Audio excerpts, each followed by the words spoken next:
Le roi que Dieu établit, le roi selon le cœur de Dieu, en réalité, c'est d'abord et avant tout un bon berger, c'est-à-dire une personne qui élève et qui conduit le troupeau de Dieu, les brebis de Dieu, vers Dieu lui-même.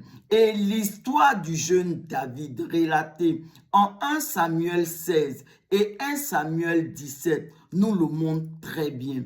En effet, le jeune David, lorsqu'il était le berger des brebis de son père, a expliqué au roi Saül que parfois le lion ou l'ours attaquait les brebis et même s'enfuyait avec une brebis dans sa gueule. Et lorsque cela se présentait ainsi, il dit qu'il poursuivait le lion ou l'ours pour arracher la brebis de sa gueule. Alors on le voit donc, David risquait sa vie pour les brebis de son père. Et cette attitude de David, en tant que bon berger, elle a plu à l'Éternel des armées, car elle correspondait à la définition de Dieu lui-même du bon berger, tel que notre Seigneur Jésus l'a relaté en Jean 10. Et d'autre part, Dieu lui-même a rendu témoignage de David en disant « J'ai trouvé l'homme selon mon cœur